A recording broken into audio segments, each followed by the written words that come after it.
Hello friends, engineering admission counselling 2020ના session number 5 ACPC degree engineering registration પ્રોસેસમાં આપ સૌનું સ્વાગત છે. મિત્રો, તમને ખ્યાલ હશે જ કે 9 જુલાઈથી રજિસ્ટ્રેશન પ્રોસેસ શરૂ થઈ ગઈ છે. એડમિશન કમિટીની વેબસાઇટ છે www.jscpcldc.ac.in. વેબસાઇટ પર એડમિશન કમિટીએ ખૂબ જ સરસ રીતે સમજાય તેવી સરળ ભાષામાં અંગ્રેજી અને ગુજરાતી બંને લેંગ્વેજની અંદર હેલ્પ અપલોડ કરેલી છે. સ્ટેપ્સ પણ આપેલા છે, કોમન પ્રોફાઇલ જનરેશન વિશે પણ આપેલું છે. એટલે લગભગ વિદ્યાર્થીઓ અને વાલીઓને મૂંઝવણ સોલ્વ થઈ ગઈ હશે. તેમ છતાં પણ અમુક ઝીણી બાબતોને આવરી લઈને આ સેશન આપણે કન્ડક્ટ કરવાના છીએ કે જેની અંદર હું તમને સ્ટાર્ટ ટુ એન્ડ સુધીનું ACPC degree engineering registration process વિશેનું તમામ માહિતી આપીશ. ફર્સ્ટ ઓફ ઓલ ડિસ્ક્લેમર, અમે ખૂબ જ કાળજી અને પુષ્કળ ચોકસાઈપૂર્વક આ પ્રેઝન્ટેશન બનાવવાનો પ્રયત્ન કરેલો છે. તેમ છતાં જો કોઈ નાની મોટી ભૂલ રહી ગઈ હોય તેના માટે અમે દિલગીર છીએ. ખાસ કરીને આ તમામ માહિતી www.jscpcldc.ac.in અને www.gujscpc.nic.in વેબસાઇટ અને એડમિશન કમિટીના પ્રેઝન્ટેશન પરથી લેવામાં આવેલી છે. દર વર્ષે શિડ્યુલમાં નાના મોટા ફેરફાર થતા જ હોય છે, પણ તો આ વર્ષે COVID-19ને કારણે શિડ્યુલમાં 100% ફેરફાર થવાની શક્યતા છે. એટલા માટે વારંવાર એડમિશન કમિટીની વેબસાઇટની મુલાકાત લેવી, જેને લઈને પ્રોસેસ કે નીતિ નિયમોમાં કોઈપણ જાતનો ફેરફાર થયેલો હોય તો તમે સમયે જાણી શકો. રજિસ્ટ્રેશન માટેની વેબસાઇટ છે www.gujscpc.nic.in. હવે આ વર્ષના જે અપડેટ્સ છે એનાથી આપણે સ્ટાર્ટ કરીએ તો ડિગ્રી એન્જિનિયરિંગનું રજિસ્ટ્રેશન છે એ 9 જુલાઈથી લઈને 8 ઓગસ્ટ સાંજે 5 વાગ્યા સુધી થઈ શકશે. સીબીએસઈ, આઈસીએસઈ, જેડબલઈ મેઇન, ગુજકેટ વગેરે પરીક્ષાઓ બાકી છે, છતાં પણ રજિસ્ટ્રેશન તો થઈ શકશે. વિદ્યાર્થી મિત્રો, રજિસ્ટ્રેશન જ શરૂ થાય છે, એડમિશન નહીં, એ ખાસ ધ્યાન રાખજો. એકચ્યુઅલી દર વર્ષે ગુજકેટની પહેલાં જ રજિસ્ટ્રેશન શરૂ થઈ જાય છે. એનું કારણ એ છે કે જો લાંબો સમય મળી રહે તો વિદ્યાર્થીઓને કોઈ ડોક્યુમેન્ટ્સ, કોઈ પ્રમાણપત્રો, કોઈ દાખલા કઢાવવાના બાકી હોય તો એ કઢાવી શકે અને રજિસ્ટ્રેશન નિરાતે કરી શકે. આ વર્ષે સંપૂર્ણ પ્રોસેસ ઓનલાઈન જ હશે. તમારે બેંકમાંથી પિન લેવાની કે હેલ્પ સેન્ટર ખાતે કોઈ પણ ડોક્યુમેન્ટ સબમિટ કરવાની જરૂરિયાત નથી. તમે એકવાર ઓનલાઈન રજિસ્ટ્રેશન કરી લ્યો પછી તમારે 300 રૂપિયા ફી ઓનલાઈન જ ભરવાની રહેશે, જે હું તમને આગળની પ્રોસેસમાં જણાવીશ.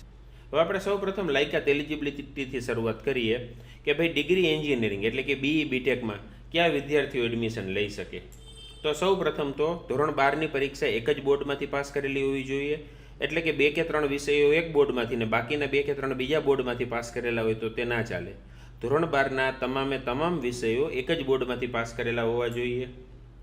ધોરણ 12માં મેથ્સ પ્લસ ફિઝિક્સ આ બંને કમ્પલસરી છે.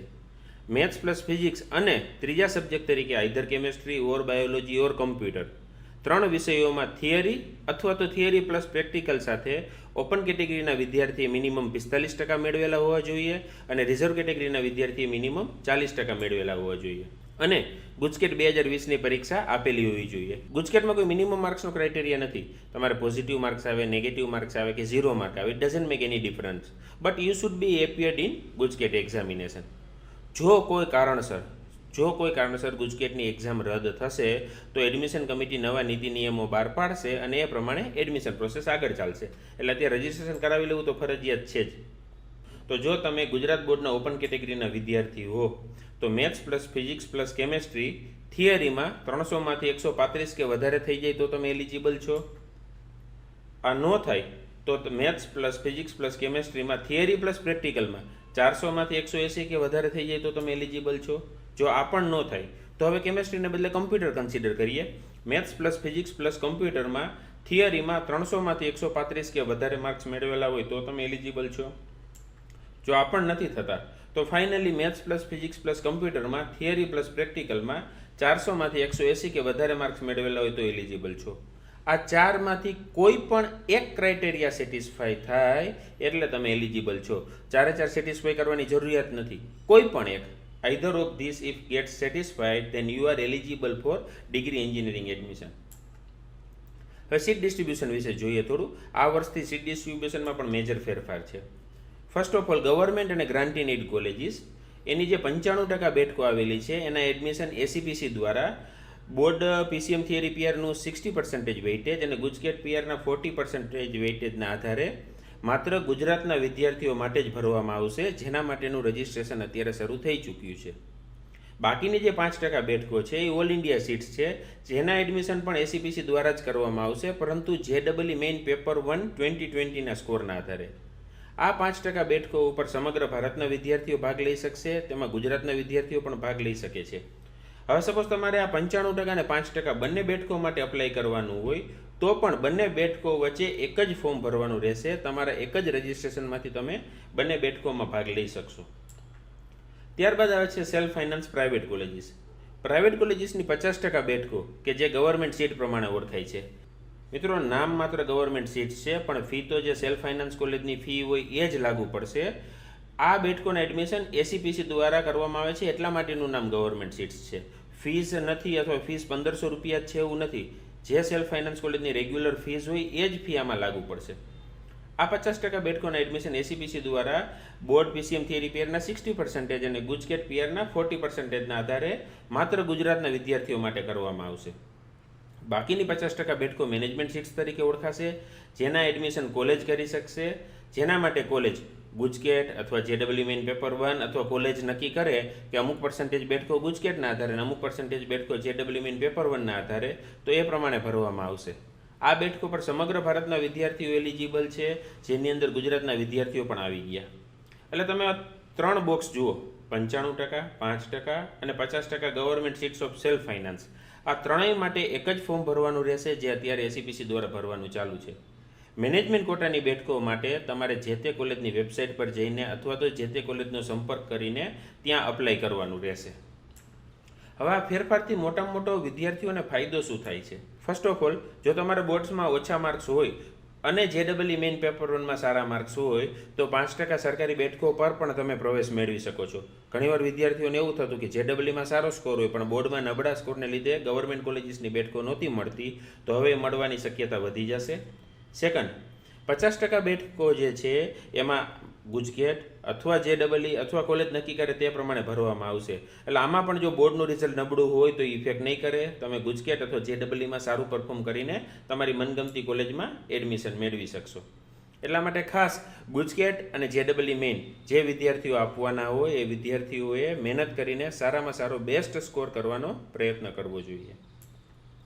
હવે રિઝર્વેશન વિશે થોડું જાણી લઈએ. ફર્સ્ટ ઓફ ઓલ, જે ગુજરાતના વતની હોય એટલે કે ગુજરાતમાં રહેતા હોય અને નીચે મુજબ કેટેગરીમાં આવતા હોય એવા તમામ ઉમેદવારો માટે બેઠકોનું અનામત આ રીતે રહેશે. અનુસૂચિત જાતિ એટલે કે શિડ્યુલ કાસ્ટ SC કેટેગરી, એમના માટે 7% બેઠકો. અનુસૂચિત જનજાતિ એટલે કે શિડ્યુલ ટ્રાઇબ, એના માટે 15% બેઠકો.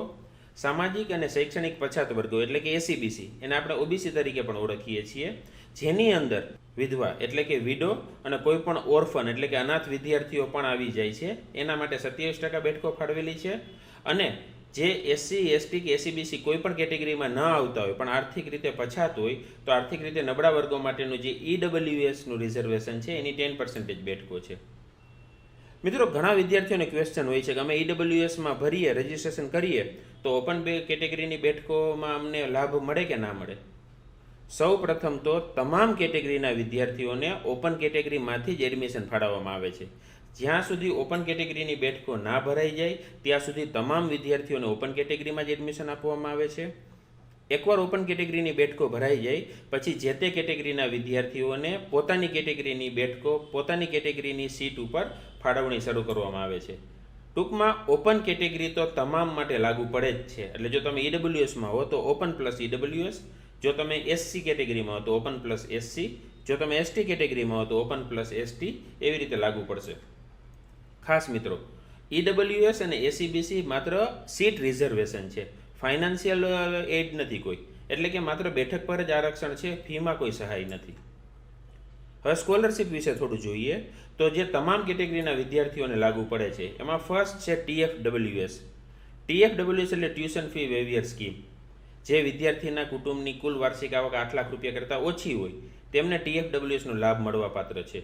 જો તમને TFWS બેઠક પર એડમિશન મળે તો 4 વર્ષના એટલે કે પૂરા અભ્યાસક્રમ દરમિયાન 1 પણ રૂપિયાની ટ્યુશન ફી ભરવાની થતી નથી. દરેક કોલેજની અંદર 5% બેઠકો TFWS હોય છે, જે માત્ર મેરિટના આધારે જ ભરવામાં આવે છે. એટલે જો કોઈ કોલેજમાં 60 બેઠકો હોય તો 3 બેઠકો TFWSની હશે. 120માંથી 6 બેઠકો TFWSની થશે. ખાસ મિત્રો, જ્યારે ચોઇસ ફિલિંગ આવશે ત્યારે તો હું તમને કહીશ જ, પરંતુ અત્યારથી મગજમાં રાખજો કે TFWS બેઠકો માટેની ચોઇસ અલગથી ભરવાની હોય છે. સપોઝ તમારે નિરમા મિકેનિકલમાં એડમિશન લેવું છે તો નિરમા મિકેનિકલ TFWS એ એક ચોઇસ થઈ, અને નિરમા મિકેનિકલ એટલે કે પેમેન્ટ ફીવાળી સીટ એ બીજી ચોઇસ થઈ. આ બંને ચોઇસ અલગ અલગ ભરવાની હોય છે. સેકન્ડ કેટેગરી છે MYSY, મુખ્યમંત્રી યુવા સ્વાવલંબન યોજના. TFWSમાં માત્ર 5% સીટ જ રિઝર્વ છે TFWS માટે, પરંતુ MYSYની અંદર એવી કોઈ લિમિટ નથી. જે વિદ્યાર્થીઓને ધોરણ 12 સાયન્સમાં 80 અથવા 80+ PR મેળવેલા હોય અને તેમના કુટુંબની વાર્ષિક આવક જો 6 લાખ રૂપિયા કરતાં ઓછી હોય તો સરકાર માન્ય SFI કોલેજીસમાં પ્રવેશ મેળવે તો સરકાર દ્વારા વાર્ષિક ટ્યુશન ફીની રકમના 50% અથવા તો 50,000 રૂપિયા, આ બે પૈકી જે ઓછું હોય તે મળવાપાત્ર છે. એટલે સપોઝ જો કોઈ કોલેજની ફી 80,000 રૂપિયા હોય તો સરકાર તમને 40,000 રૂપિયા આપશે. કોઈ કોલેજની ફી 2 લાખ રૂપિયા હોય તો સરકાર તમને 50,000 આપશે. 50% અથવા તો 50,000 રૂપિયા, બેમાંથી મિનિમમ જે હોય તે. MYSY માટે તમારે 6 લાખથી ઓછો આવકનો દાખલો જોશે, TFWS માટે તમારે 8 લાખથી ઓછો આવકનો દાખલો જોશે. એટલે જો 6 થી ઓછાનો હશે તો બંનેની અંદર લાગુ પડશે. ત્યારબાદ રિઝર્વ કેટેગરીના વિદ્યાર્થીઓ માટેની સ્કોલરશીપ. જો તમે SC કે ST કેટેગરીમાં બિલોંગ કરતા હો અને તમારા કુટુંબની કુલ વાર્ષિક આવક 2.5 લાખ રૂપિયા કરતાં ઓછી હોય તો સરકારશ્રી દ્વારા તમને દર વર્ષે 100% ટ્યુશન ફી, 100% ટ્યુશન ફી, પછી લાખ રૂપિયા હોય, 2 લાખ રૂપિયા હોય કે ગમે એટલી હોય, 100% ટ્યુશન ફીની સ્કોલરશીપ આપવામાં આવશે. જો તમે ફ્રી સિપ કાર્ડ કઢાવી લીધું હશે તો તમારે કોલેજ ખાતે 1 પણ રૂપિયો ફી ભરવાની જરૂર નથી, ફ્રી સિપ કાર્ડ સબમિટ કરાવવાનું રહેશે. પણ જો તમે કોલેજ ખાતે પૈસા પહેલાં ભરી દીધા છે, ટ્યુશન ફી ભરી દીધી છે, પછી ફ્રી સિપ કાર્ડ કઢાવો તો જ્યારે સરકાર દ્વારા સ્કોલરશીપની રકમ કોલેજને આપવામાં આવે ત્યારે કોલેજ તમને તમે ભરેલી ફીની રકમ પરત કરી આપશે. NTDNTના જે વિદ્યાર્થીઓ હોય છે અને એમના કુટુંબની જો વાર્ષિક આવક 2 લાખ રૂપિયા કરતાં ઓછી હોય તો તેમને સરકારશ્રી દ્વારા દર વર્ષે 50,000 રૂપિયાની સ્કોલરશીપ આપવામાં આવે છે. ફિક્સ જ છે 50,000 રૂપિયા. એમના માટે વિદ્યાર્થીએ digitalgujarat.gov.in વેબસાઇટ પર ઓનલાઈન એપ્લાય કરવાનું રહેશે. આ ઉપરાંત એક પોસ્ટ મેટ્રિક સ્કોલરશીપ પણ છે જે SCBC NTDNT કેટેગરીના વિદ્યાર્થીઓને લાગુ પડે છે. અંદાજિત 5,000 રૂપિયા જેટલી અથવા 5,000 કરતાં ઓછી સહાય દર વર્ષે મળવાપાત્ર છે, જેના માટે પણ તમારે digitalgujarat.gov.in પર અપ્લાય કરવાનું રહેશે. ત્યારબાદ છે તમામ કેટેગરીના વિદ્યાર્થીઓને લાગુ પડે તેવી સ્કોલરશીપ જે છે CMSS, માનનીય મુખ્યમંત્રી શ્રી શિષ્યવૃત્તિ યોજના. જો તમારા કુટુંબની વાર્ષિક આવક 4.5 લાખ રૂપિયા કરતાં ઓછી હોય અને તમે કોઈ 7 કેટેગરીમાંથી બિલોંગ કરતા હો, અહીંયા જે લિસ્ટ આઉટ કરેલું છે 50% કરતાં ઓછી મહિલા સાક્ષરતા ધરાવતા 50 તાલુકાઓની શાળાઓમાંથી પાસ થનાર કન્યાઓ અથવા વિધવા એટલે કે વિડો મહિલાના સંતાનો, શ્રમિક કાર્ડ ધરાવતા શ્રમિક વાલીના સંતાનો, ઓર્ફન સ્ટુડન્ટ કે જેના માતા પિતા બંને મરણ પામેલા છે, અથવા કોઈ વિદ્યાર્થી અથવા એના વાલી કે એમને 40% + ફિઝિકલ ડિસેબિલિટી હોય, વિકલાંગતા હોય, એમના માટે, ડિવોર્સી અથવા તો ત્યક્તા એમના માટે પણ આ સ્કોલરશીપ લાગુ પડે છે. એટલે જો તમે 7માંથી કોઈ પણ એક કેટેગરીમાં બિલોંગ કરતા હો આ યોજનાનો લાભ તમને મળવાપાત્ર છે. એન્જિનિયરિંગમાં દર વર્ષે 1000 વિદ્યાર્થીઓને આ સ્કોલરશીપ મળે છે અને સ્કોલરશીપ હેઠળ આઈધર 50% અથવા તો 1 લાખ રૂપિયા, આ બેમાંથી જે ઓછું હોય તે દર વર્ષે મળવાપાત્ર છે. ડોક્યુમેન્ટ્સ, પ્રમાણપત્રો. આ એક ખાસ ખૂબ જ અગત્યની સ્લાઇડ છે જેના ઉપર પ્રોપર ફોકસ કરજો. હવે ફર્સ્ટ ઓફ ઓલ તમામ વિદ્યાર્થીઓ માટે, કોઈ પણ વિદ્યાર્થી હોય તેને શું જરૂર પડશે? ફર્સ્ટ ઓફ ઓલ પાસપોર્ટ સાઇઝનો ફોટો. આ ફોટો JPEG ફોર્મેટમાં જ હોવો જોઈએ અને 100 KB કરતાં ઓછી સાઇઝનો હોવો જોઈએ. પરંતુ ખાસ મિત્રો ધ્યાન રાખજો કે ફોટો પ્રોપર વિઝિબલ ક્લિયર હોવો જોઈએ. ઘણા બધા ઓનલાઈન ટૂલ છે જેની મદદથી તમે ફોટો રિસાઇઝ કરી શકશો. એડમિશન કમિટીએ પણ વેબસાઇટ ઉપર એક લિંક રાખેલી જ છે. ત્યારબાદ છે માર્કશીટ. ધોરણ 12નું રિઝલ્ટ તમારી પાસે છે જ, એ માર્કશીટનો ફોટો, સાથે સાથે ગુજકેટ અથવા JEE મેઇન પેપર 1 એનું જો તમારી પાસે રિઝલ્ટ હોય તો રિઝલ્ટ ના હોય તો હોલ ટિકિટ ના હોય તો એપ્લિકેશન ફોર્મ, કાંઈ પણ ચાલશે. આ PDF ફોર્મેટમાં જોશે જેની સાઇઝ 200 KB કરતાં ઓછી હોવી જોઈએ. અને થર્ડ છે જન્મનું પ્રમાણપત્ર એટલે કે બર્થ સર્ટિફિકેટ. એના માટે લિવિંગ સર્ટિફિકેટ ચાલશે સ્કૂલનું, કોર્પોરેશનમાંથી કઢાવેલું બર્થ સર્ટિફિકેટ પણ ચાલશે અને આધાર કાર્ડ પણ ચાલશે. પરંતુ જો આધાર કાર્ડ હોય તો ખાસ જોજો કે એમાં પ્રોપર આખી ડેટ આપેલી હોય. ઘણા આધાર કાર્ડની અંદર માત્ર વર્ષ જ લખેલું હોય તો તે નહીં ચાલે. એટલે કોઈ પણ વિદ્યાર્થી હોય પાસપોર્ટ સાઇઝનો ફોટો, ધોરણ 12નું રિઝલ્ટ, ગુજકેટ અથવા JEEની હોલ ટિકિટ કે એપ્લિકેશન ફોર્મ અને લિવિંગ સર્ટિફિકેટ અથવા બર્થ સર્ટિફિકેટ અથવા આધાર કાર્ડ આ તમામ વિદ્યાર્થીઓને જોશે. ત્યારબાદ આવે છે TFWS. આપણે જે રીતે ચર્ચા થઈ એ પ્રમાણે જો TFWS બેઠકો ઉપર કોઈ વિદ્યાર્થીને ભાગ લેવો હોય તો એના માટે એમણે 8 લાખ કરતાં ઓછી આવકનો દાખલો કઢાવેલો હોવો જરૂરી છે. છેલ્લા 3 વર્ષની અંદર દાખલો કઢાવેલો છે તો પણ ચાલશે, વેલિડ જ ગણાશે.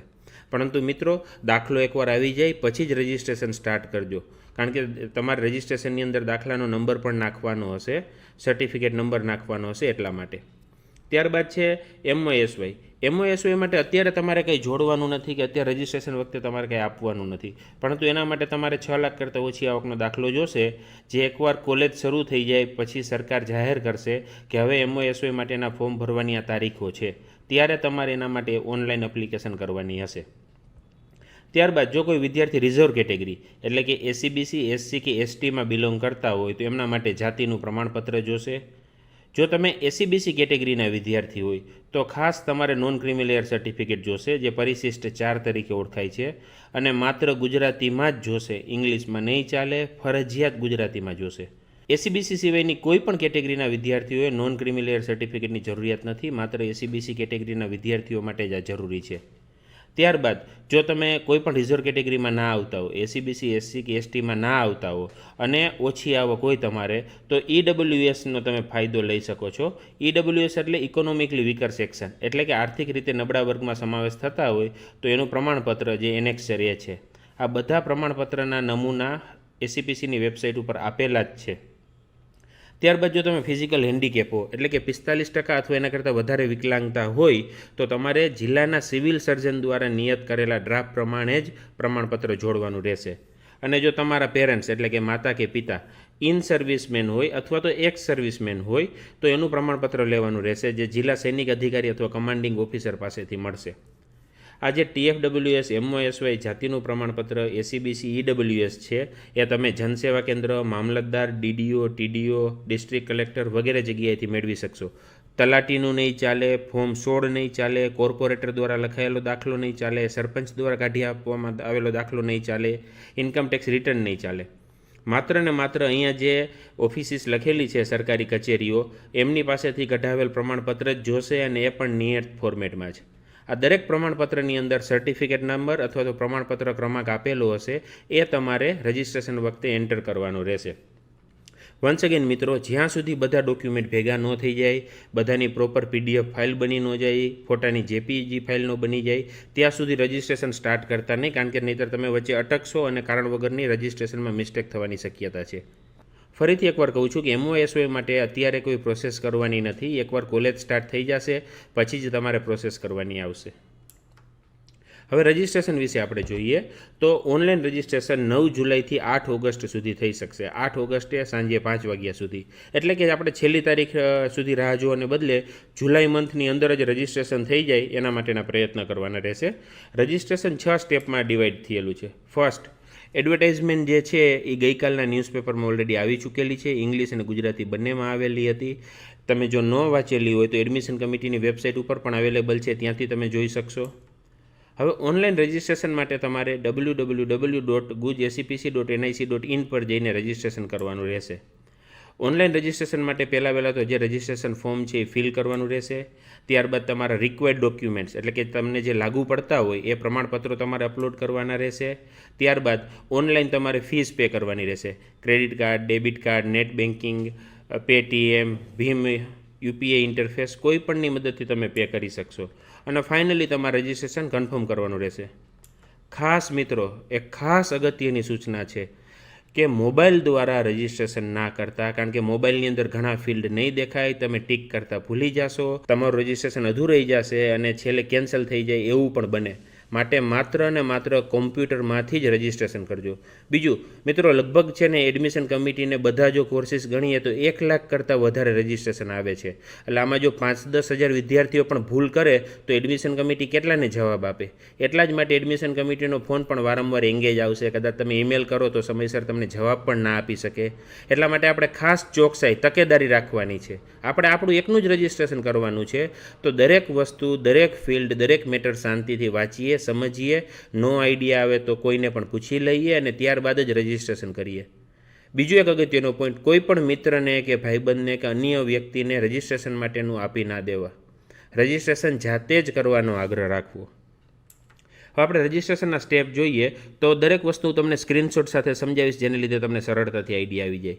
તમે gujscpc.nic.in વેબસાઇટ ખોલશો એટલે તમને આવું ઇન્ટરફેસ, આવું વેબ પેજ તમને જોવા મળશે. એમાં તમે જોશો તો અહીંયા એક બોક્સ આપેલું છે, કોમન રજિસ્ટ્રેશન ફોર એસીપીસી. એના ઉપર તમારે ક્લિક કરવાનું રહેશે. ત્યાં ક્લિક કરશો એટલે તમને એક આવું ફોર્મ જોવા મળશે, જે સાઇન ઇન ફોર્મ છે. પરંતુ ફર્સ્ટ ટાઈમ માટે આ ફોર્મ લાગુ નહીં પડે. ફર્સ્ટ ટાઈમ માટે તમારે ન્યૂ કેન્ડિડેટ રજિસ્ટ્રેશન કરીને જે ઓરેન્જ કલરનું બોક્સ આપેલું છે બોટમ ઉપર, એના ઉપર ક્લિક કરવાનું રહેશે. એના ઉપર ક્લિક કરશો એટલે તમને સાઇનઅપ ફોર્મ દેખાડશે. સાઇનઅપ ફોર્મની અંદર સૌપ્રથમ તમારે કેન્ડિડેટ નેમ લખવાનું છે. ધોરણ 12ની માર્કશીટમાં જે પ્રમાણે નામ લખેલું હોય, કુમાર, ભાઈ કે જે રીતે લખેલું હોય એ જ રીતે અહીંયા નામ લખજો, એમાંથી જોઈને. આઈએસડી કોડ છે ઇન્ડિયાના લોકો માટે 91 આવશે. જો ઇન્ડિયા બહારથી રજિસ્ટ્રેશન કરતા હશો તો જે તે કન્ટ્રીનો લાગુ પડશે. ત્યારબાદ તમારો મોબાઈલ નંબર લખો.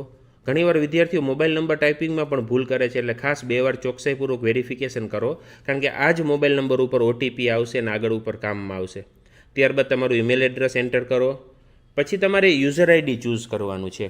તો ઘણા બધા વિદ્યાર્થી મિત્રો છે એ યુઝર આઈડી અલગ અલગ રાખતા હોય છે અને પાછળથી પોતે ભૂલી જતા હોય છે. એટલે બેટર એ છે કે તમારો જે મોબાઈલ નંબર છે એને જ તમે યુઝર આઈડી તરીકે યુઝ કરો, તો તમારે યાદ નહીં રાખવું પડે અને સરળતા રહેશે. ત્યારબાદ પાસવર્ડ એન્ટર કરવાનો છે. પાસવર્ડ સ્ટ્રોંગ હોવો જોઈએ, એટલે કે એક capital letter, small letter, special character અને ડિજિટ.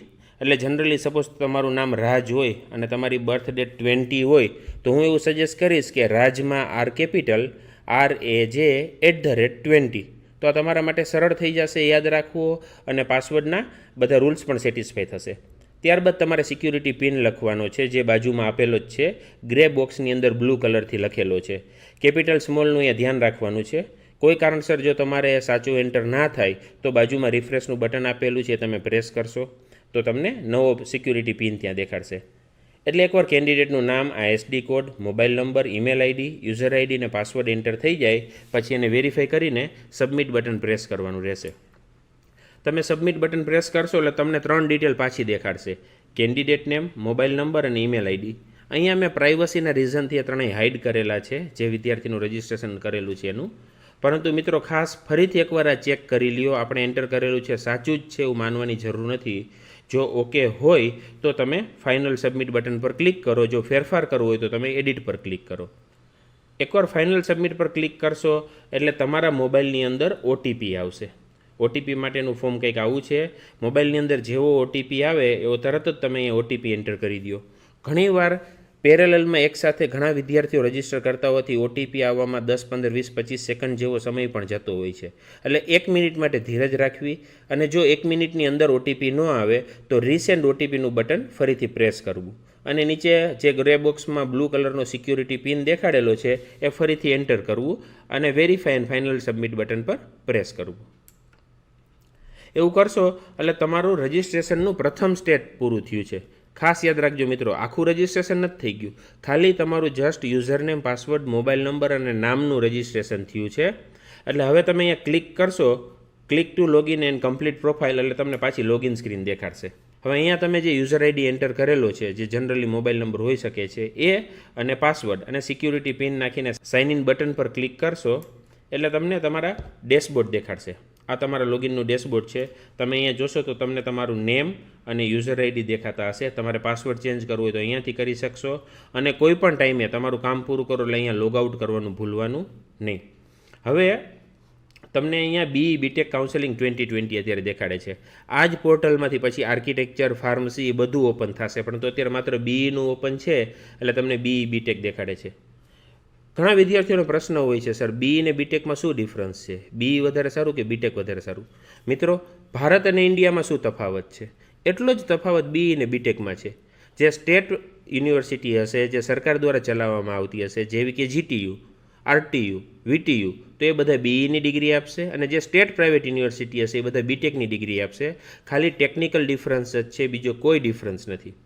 હવે તમે તમારું એપ્લિકેશન પૂરી કરવા માટે કમ્પ્લીટ યોર પર્સનલ ડિટેલ કરીને જે અહીંયા ઓરેન્જ બટન આપેલું છે એના પર ક્લિક કરશો એટલે તમને નેક્સ્ટ સ્ક્રીન આવી દેખાશે. આ સ્ક્રીન ખાસ ચોકસાઈપૂર્વક ભરવી. આપણે એક પછી એક ફિલ્ડ જોઈએ. તો ફર્સ્ટ છે કેન્ડિડેટ નેમ. તો એઝ પર માર્કશીટ, અહીંયા મેં એક સેમ્પલ એન્ટર કરીને દેખાડેલું છે, રાબડિયા મિતેશ કિરીટભાઈ. તો આ માર્કશીટમાં જે રીતે લખેલું છે એ જ રીતે નામ અહીંયા ટાઈપ કરવાનું. પછી ફાધર નેમ, તો ફાધર નેમમાં જનરલી સરનેમ, ફાધર નેમ અને ગ્રાન્ડફાધર નેમ લખો તો વધારે સારું પડશે. રાબડિયા કિરીટભાઈ મગનભાઈ. ત્યારબાદ છે મધર નેમ, તો મધરનું પણ આખું કમ્પ્લીટ નામ લખો. ત્યારબાદ છે ડેટ ઓફ બર્થ. તો ડેટ ઓફ બર્થ જે છે એ એઝ પર HSC સર્ટિફિકેટ અથવા તો સ્કૂલ લિવિંગ સર્ટિફિકેટ પ્રમાણે જ હોવી જોઈએ. જેન્ડરમાં તમારે મેલ, ફિમેલ કે ટ્રાન્સજેન્ડર જે હોય એ સિલેક્ટ કરવાનું રહેશે. નેશનાલિટીની અંદર જો તમે ભારતીય નાગરિક હો તો ઇન્ડિયન, અધરવાઇઝ જે કન્ટ્રીના નાગરિક હો, જે કન્ટ્રીના સિટીઝન હોય એ સિલેક્ટ કરવાનું રહેશે. ત્યારબાદ છે ડોમિસાઇલ. હવે જો તમે બોર્ન એન્ડ બ્રોટઅપ ગુજરાત હોય તો તમારું ડોમિસાઇલ ગુજરાત જ આવશે. જો તમે 12થની એક્ઝામ ગુજરાતમાંથી આપેલી હોય તો પણ તમારું ડોમિસાઇલ ગુજરાત જ આવશે. નહીંતર જે સ્ટેટ હોય એ સિલેક્ટ કરો. કેટેગરી, મિત્રો ખાસ કેટેગરીની અંદર તમને ઓપ્શન આપશે general, general EWS, SCBC, SC, ST. તમને જે કેટેગરી લાગુ પડતી હોય કેટેગરી જ સિલેક્ટ કરવાની. ત્યારબાદ સબ કેટેગરીની ડિટેલ આપેલી છે. જો તમે ફિઝિકલી હેન્ડીકેપ હો, એટલે કે 45% કરતાં વધારે શારીરિક વિકલાંગતાનું સિવિલ સર્જનનું સર્ટિફિકેટ તમારી પાસે હોય તો જ યસ સિલેક્ટ કરવાનું, નહીંતર નો. એક્સ સર્વિસમેન, એટલે કે તમારા મધર ફાધર આર્મીમાં કામ કરતા હોય અથવા તો કામ કરેલું હોય તો એમના માટે યસ છે, બાકી નો છે. અને ટ્યુશન ફી વેવિયર, એટલે કે TFWS, ટ્યુશન ફી વેવિયર સ્કીમ. જો તમારી પાસે 8 લાખથી ઓછી આવકનું પ્રમાણપત્ર હોય તો જ યસ કરવાનું, નહીંતર નો રહેશે. ફેમિલી એન્યુઅલ ઇન્કમ છે, એમાં 3 કેટેગરી આપેલી છે, 0 થી 2.5 લાખ, 2.5 લાખથી 8 લાખ અને 8 લાખથી ઉપર. તમારો જે સ્લેબ લાગુ પડતો હોય એ પ્રમાણે ફેમિલી એન્યુઅલ ઇન્કમ સિલેક્ટ કરો. ત્યારબાદ ફ્રીશીપ કાર્ડ, જે માત્ર અને માત્ર SC અને ST કેટેગરીના વિદ્યાર્થીઓને જ લાગુ પડે છે, અન્ય કોઈને નહીં. એટલે જો તમારી વાર્ષિક આવક 2.5 લાખ કરતાં ઓછી હોય અને SC ST કેટેગરીને બિલોંગ કરતા હો તો યસ કરવાનું, નહીંતર નો કરવાનું રહેશે. એકવાર આખું ફોર્મ ભરાઈ જાય પછી પાછું એકવાર રિવ્યૂ કરી લ્યો, વેરીફાઈ કરી લ્યો, ત્યારબાદ જ સેવ અને નેક્સ્ટ બટન પર ક્લિક કરો. હવે એકવાર તમે ફોર્મ સેવ કરશો એટલે તમને આવી સ્ક્રીન દેખાશે, જેની અંદર તમારે તમારો ફોટોગ્રાફ અને બર્થ સર્ટિફિકેટ અપડેટ કરવાનું રહેશે. ફોટોગ્રાફની અંદર તમારે કોઈ ડોક્યુમેન્ટ નંબર એન્ટર નથી કરવાનો, પણ અહીંયા જે સૂચના આપેલી છે એ પ્રમાણે JPG ફોર્મેટમાં minimum 10 KB, maximum 100 KB photo select કરવાનો રહેશે. ત્યારબાદ તમારે જે બર્થ સર્ટિફિકેટ માટેનું પ્રૂફ જોડવાનું હોય એનો ડોક્યુમેન્ટ નંબર તમારે અહીંયા નાખવાનો રહેશે. જો લિવિંગ સર્ટિફિકેટ હોય તો એમાં ઉપર 2 નંબર લખેલા હશે, LC નંબર અને GR નંબર. મિત્રો ખાસ ધ્યાન રાખજો, LC નંબર તમારે એન્ટર કરવાનો છે, લિવિંગ સર્ટિફિકેટ નંબર નહીં કે GR નંબર. અને ત્યારબાદ એની PDF તમારે અપલોડ કરવાની રહેશે, જે 200 KB કરતાં નાની સાઇઝની હોવી જોઈએ. જો તમારે ઇમેજને રિસાઇઝ કરવી હોય અથવા ઇમેજમાંથી PDF બનાવવી હોય તો ગૂગલની અંદર સર્ચ કરશો તો ઘણી બધી ફ્રી વેબસાઇટ્સ મળી જશે, જે બહુ સિમ્પલ હોય છે. વેબસાઇટ ઓપન કરો, તમારો ફોટો અપલોડ કરો, રિસાઇઝ કરો અથવા તો PDFમાં કન્વર્ટ કરીને ડાઉનલોડ કરી લ્યો. એકવાર તમે બંને અપલોડ કરશો, ફોટોગ્રાફ અને બર્થ સર્ટિફિકેટ, પછી સબમિટ અને પ્રિવ્યૂનું બટન ક્લિક કરવાનું. એટલે તમને આવી રીતનું વેરિફિકેશન માટે દેખાડશે કે આ બરાબર છે, તમે જે ફોટો સિલેક્ટ કરેલો છે અને તમે જે લિવિંગ સર્ટિફિકેટ સિલેક્ટ કરેલું છે બરાબર છે. તમારે ડોક્યુમેન્ટ નંબર અને નામ બધું ચેક કરી લેવાનું. અને પછી લાસ્ટમાં કોલમ આપેલી છે ચેક એન્ડ વેરીફાઈ, એની અંદર તમારે ટિક કરવાનું રહેશે, એટલે કે તમે સેલ્ફ વેરિફિકેશન કરેલું છે, જવાબદારી તમારી છે. મિત્રો તમારું રજિસ્ટ્રેશનનું તમારે ધ્યાન રાખવાનું છે, ભૂલ થશે અને પછી તમે SCPCને ફોન કરશો કે ઈમેલ કરશો તો એમાં તમારી જ હેરાનગતિ વધશે. એટલે ખાસ પૂરતી કાળજી રાખીને તકેદારીપૂર્વક જ રજિસ્ટ્રેશન કરવાનું. એકવાર તમે બંને ડોક્યુમેન્ટને સેલ્ફ વેરીફાઈડ કરીને સેવ કરશો એટલે ડેશબોર્ડ ઉપર જશો તો તમને રાઇટ હેન્ડ સાઈડમાં આવું ટેબલ દેખાડશે કે ભાઈ તમારું રજિસ્ટ્રેશન ફોર્મ કમ્પ્લીટ થઈ ગયું છે, પણ બાકીની બધી ડિટેલ બાકી છે હજી. એટલે એમાં તમે નીચે એકવાર ક્લિક ટુ પ્રોસીડ ઉપર પ્રેસ કરશો એટલે તમારું એપ્લિકેશન ફોર્મ અને ક્વોલિફિકેશન ડિટેલ ઓપન થશે. હવે ખાસ ક્વોલિફિકેશન ડિટેલ, તમારી 12મા ધોરણની ડિટેલ અહીંયા એન્ટર કરવાની છે. પાસિંગ સ્ટેટસ છે તો એમાં પાસ અથવા એપિયર્ડ હશે. જો તમારું રિઝલ્ટ ઓલરેડી આવી ગયું હોય અને તમે પાસ થઈ ગયા હો તો પાસ સ્ટેટસ કરવાનું રહેશે. રિઝલ્ટ હજી અવેઇટેડ હોય તો એપિયર્ડ કરવાનું રહેશે. કોઈ વિદ્યાર્થી ફેલ હોય, પેપર રીચેક કરાવેલો હોય પણ હજી જો રિઝલ્ટ આવવાનું બાકી હોય તો એમણે પણ એપિયર્ડ જ સિલેક્ટ કરવાનું રહેશે. પછી તમારે પાસિંગ મંથ અને પાસિંગ યર તમારી માર્કશીટમાંથી જોઈને સિલેક્ટ કરવાના રહેશે. ત્યારબાદ ક્વોલિફિકેશન એક્ઝામ સ્ટેટ, જો તમે ગુજરાત રાજ્યમાંથી આપેલી હોય તો તમારે ગુજરાત સિલેક્ટ કરવાનું, અન્ય કોઈ રાજ્યમાંથી જો પરીક્ષા આપેલી હોય તો તમારે તે રાજ્ય સિલેક્ટ કરવાનું રહેશે. ત્યારબાદ ડિસ્ટ્રિક્ટ, તમારું પોતાનું નેટિવ કે તમારું ઘર નહીં તમારી સ્કૂલ જે શહેરમાં આવેલી હોય, જે જિલ્લામાં આવેલી હોય, એ જિલ્લો, એ ડિસ્ટ્રિક્ટ તમારે અહીંયા સિલેક્ટ કરવાનું રહેશે. અને ત્યારબાદ passing board, Gujarat board, central board, ICSE etcetera. હવેની ડિટેલ ખાસ ચોકસાઈપૂર્વક ભરવી, કારણ કે એડમિશન કમિટી આ ડિટેલની મદદથી જ તમારા માર્ક્સ ઓટોમેટિકલી બોર્ડ પાસેથી ફેચ કરી લેશે. Seat number, roll number. Gujarat બોર્ડની અંદર બી કરીને જે સ્ટાર્ટ થાય છે નંબર, બી પછી 6 ડિજિટનો જે નંબર હોય છે એ તમારે એન્ટર કરવાનો રહેશે. ત્યારબાદ છે એસઆઈડી નંબર. એસઆઈડી નંબર 20V- કરીને હોય છે કે એવી રીતનો કોઈ પણ હશે. જે રીતનો માર્કશીટમાં આપેલો હોય એઝ ઇટ ઇઝ, ડેશ હોય તો ડેશ, હાઇફન હોય તો હાઇફન, જે રીતનો આપેલો હોય as it is SID number enter કરવાનો રહેશે. ત્યારબાદ સ્કૂલ ઇન્ડેક્સ નંબર, એ પણ તમારી માર્કશીટમાં પ્રિન્ટ હશે.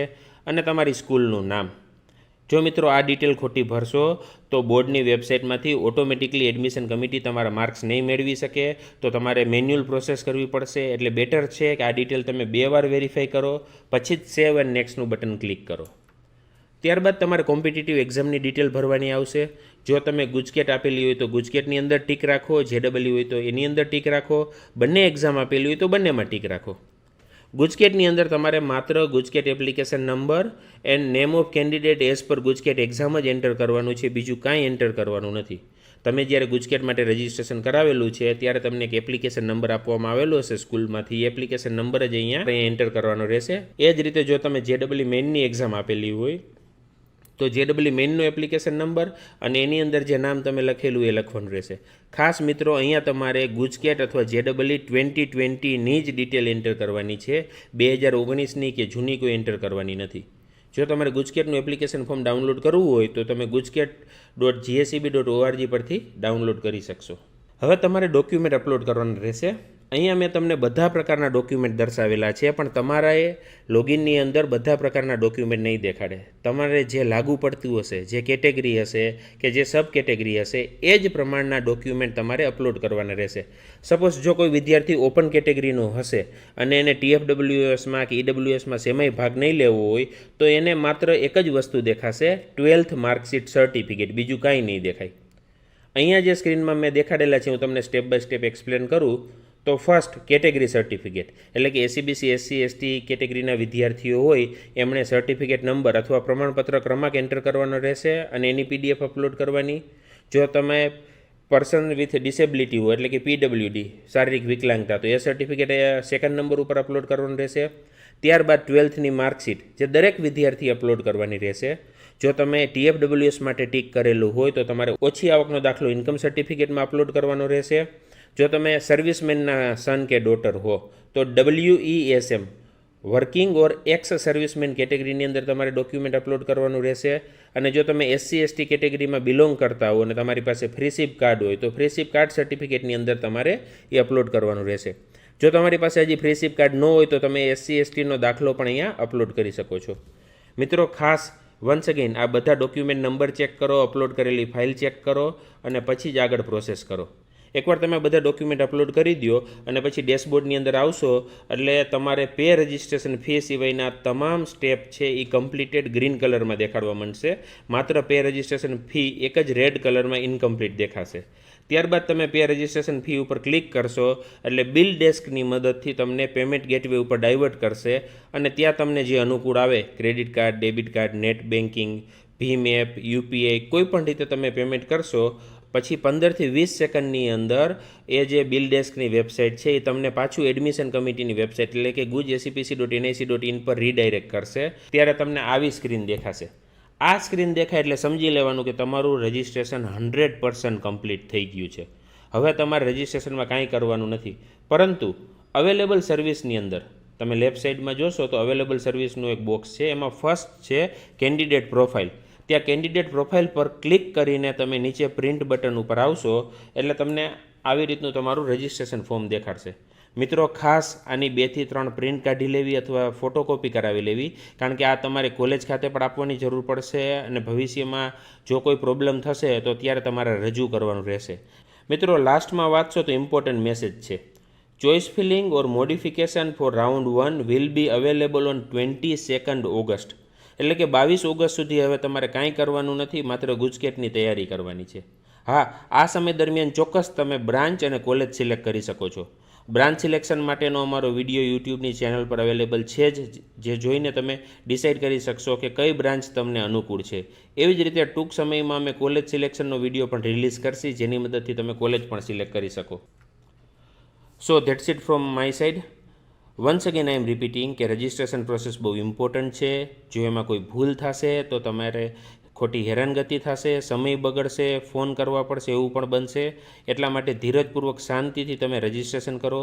રજિસ્ટ્રેશન દરમિયાન તમને કાંઈ પણ પ્રોબ્લેમ હોય તો અમારા કોન્ટેક્ટ નંબર્સ નીચે આપેલા છે 9978911553, 9428037452, 9825563616 પર તમે મોર્નિંગ 8 to ઇવનિંગ 8ની વચ્ચે કોલ કરી શકો છો. આ ઉપરાંત એડમિશન પ્રોસેસ દરમિયાન ઘણા બધા અપડેટ સતત આવતા જ રહેશે. એટલા માટે સતત અપડેટ રહેવા માટે એન્જિનિયરિંગ એડમિશનની એપ ડાઉનલોડ કરો. આ એપ ડાઉનલોડ કરવા માટે તમે ગૂગલ પ્લે સ્ટોર અથવા એપલ એપ સ્ટોર પર એન્જિનિયરિંગ એડમિશન સર્ચ કરશો તો તમને બ્લુ કલરનો આઇકોન દેખાશે, જે તમે ડાઉનલોડ કરી લ્યો. આ એપ્લિકેશનની અંદર એક વોટ્સઅપ ગ્રુપની લિંક પણ આપવામાં આવેલી છે. જો તમે ગ્રુપ જોઈન કરી લેશો તો સતત જે કાંઈ અપડેટ આવશે અમે એની અંદર રેગ્યુલરલી પોસ્ટ કરતા રહેશી. તમામ અપડેટ ઓફિશિયલ જ હશે, અનઓફિશિયલ એક પણ અપડેટ નહીં હોય. સો that's it from my side. Thank you very much. Wish you all the best for your admission process and future career and bright prospectus. Thank you.